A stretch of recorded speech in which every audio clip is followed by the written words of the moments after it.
There has been several musical pairings from all over the world that many recall with a smile on their face. One of such pairings is the musical synergy Olamide and Pheelz enjoy. One is a fantastic rapper and musician, while the other is a stellar producer and all-round creative. The result of their pairing is over 90 songs and countless other musical collaborations. We recently had a sit down with Pheelz, and he spoke on his career, his challenges, how he and Olamide make an interesting couple.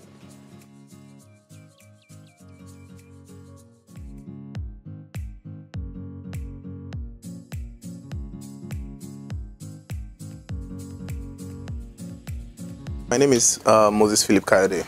Moses Phillip Kayode, that's how it is, not Philip Moses. I mean, depends. Anyhow. Oh, your surname is Kayode? Surname is Moses, actually. Oh, Moses. Yeah. Okay, and I understand you grew up in Ojo. Yeah, I grew up in Ojo. Ojo, well, you're here today. Congratulations. I feel like thank you.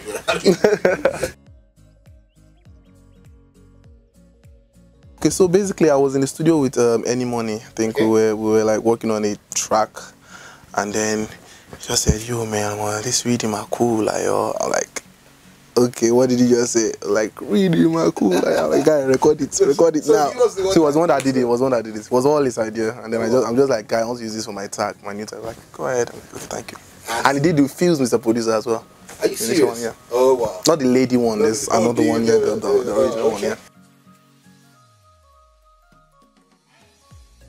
6, 7, 8, 9. I can't really remember, but a long time. But can you remember when you met Olamide? Yeah, I met Olamide at Coded Tunes. That's ID Kabasa. Yeah, that's ID Kabasa's studio. Were you like an intern there? Yeah, we were both the errand boys, you know, the Walobara rice boys, all those. Okay. So we bought rice, bought petrol. We're those guys in the studio, yeah. So that was how we like bonded, and then we started vibing together and stuff. And that's how you voiced on that song. What's the name of the song now? The first song you put up, I'm going in. Yeah. According to Wikipedia, that's what Wikipedia said. Yeah. That was but you didn't produce the song. You just I produced the original version, and then I was still like a newbie then, so ID Kabasa just tweaked it and then reproduced it. Yeah. Then before let me say your big break, first of all. Yeah, first of all, it was a big break.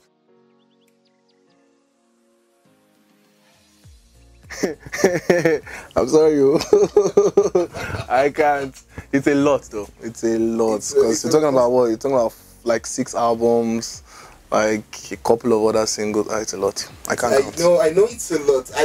I'll say like 90% of, maybe 80 or 85, 90 of Olamide's discography. Maybe, yeah. Is how do you feel about that? Blessed, I think. Yeah. Just grateful to be a part of someone's story, and of course in return creating my own story as well. So I just feel grateful. Okay.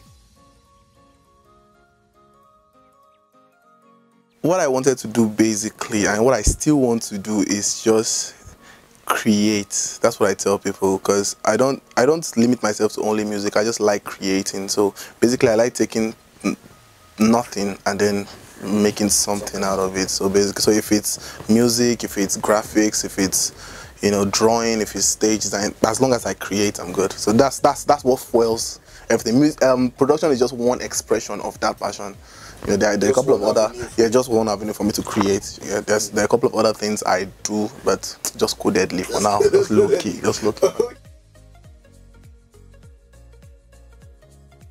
No, not all the time. It works both ways actually. Okay. I can make a beat and then just mail it to Ola, and then it'll be like, yo, inbox, come over, and then we record and the hit is made. Or I go to his place and we just chill, and then he just says, oh, I have this idea, and then we work. So it works either way. It works either way. I made it before another artist actually. I almost didn't play it for Ola. Almost didn't play it. But I never played it for the other artists. Oh, okay. But you made it for these other artists? But I just made it with the other artists in mind. Oh, okay. You get. So I got to Ola's place and then I played a couple of other beats. We recorded some songs and then I'm like, you get one other beats. And I just played Poverty Down. I was like, this one, this one. And then he would just walk around for a bit, nothing he said to the beat, and then boom, record me. And that's how Poverty Down came. That's all. He just walks around and just nods his head. Most of the time, you can't even face the wall and just nod his head like this. He's just writing, and then when he says record me, that's it. Are you serious? That's it. So it's not a fluke. It's not. Okay. Ola is a genius. Ola is a genius. When it comes to music. When it comes to music, he's amazing. I can't even lie. I can't lie. He surprises me all the time. All the time.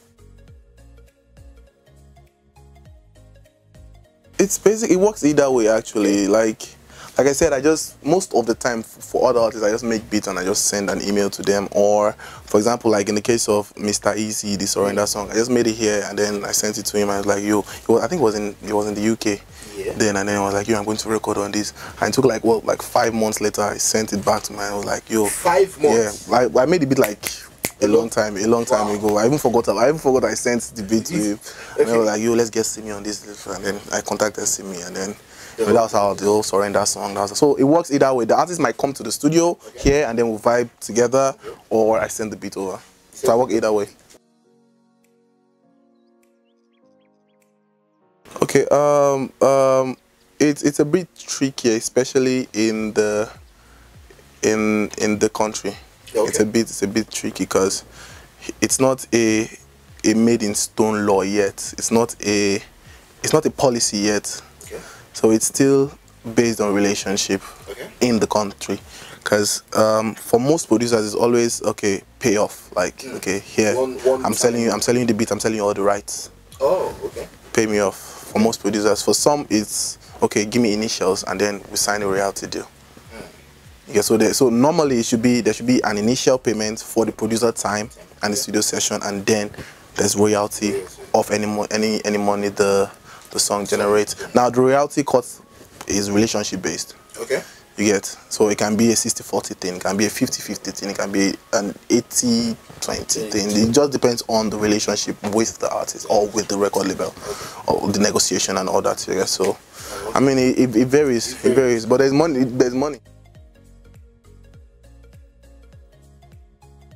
No. You know what? Because nah. That's between me and Olamide. Chicken up. Okay. Nah, I can't say that. Okay. Yeah, he sent their videos to me and was like, what do you think about these guys? And I would do like small stalking on Instagram and I'm like, come on. They are dope, they're fire. I was like, I'm thinking of signing them. I'm like, yo, let's go. Go ahead and basically.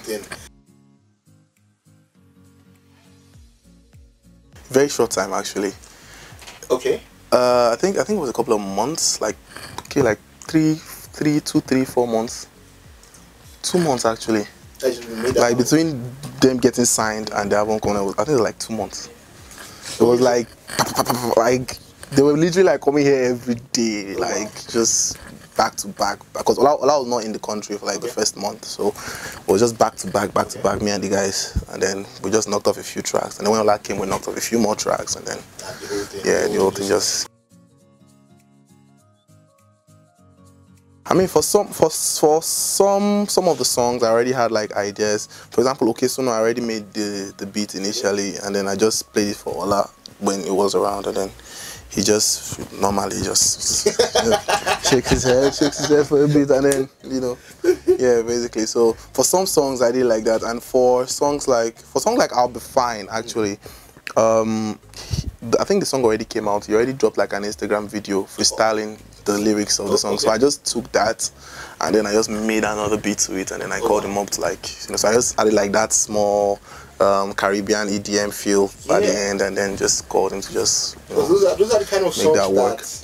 That all those parties, all those you get the idea. Yeah, that was the idea. That was the idea actually. Okay, I was working in a studio, Hit Factory in Ajawo Estate. So that was where I think the owner of the studio knew John. I really can't remember how it really went, but basically I just found John in the studio as well. Like I think he came from Ibadan or something.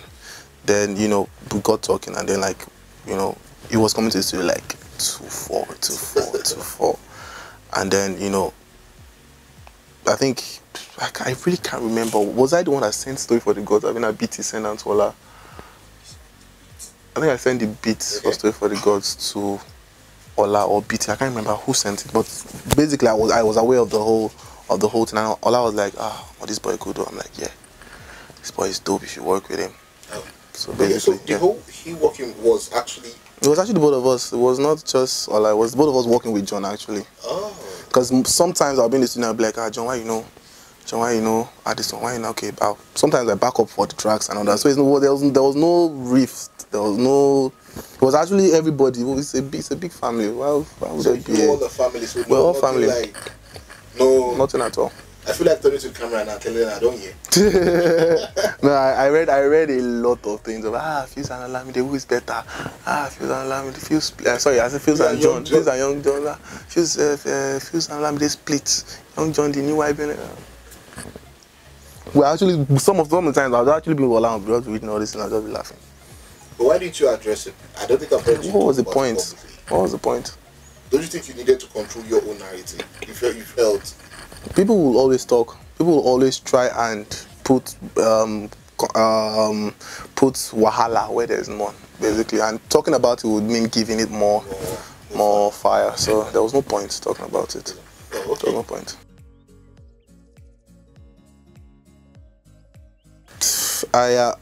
We are both stubborn. Musically, we are both very, very stubborn. So what may I do sometimes is, whenever I'm with him, Pheelz, I want this one, Pheelz, I want this one. I'm like, okay, add. And then whenever I'm alone, I'll make another version. And I'll send both to him. So yeah, pick one. And most of the time, he always picks like my version, be like, not true. We talk, I'm like, you see. So I don't even, because we are both stubborn musically. We both have like, whenever we're in the studio, we both have like 1,001 ideas. Like, okay, add this one, you add this one, you add this one, you add this one. So I tend to like, over time I've learned how to like manage the situation, like manage his expectations and my expectations, and then, you know, create a great track. Basically, it's all about understanding and experience.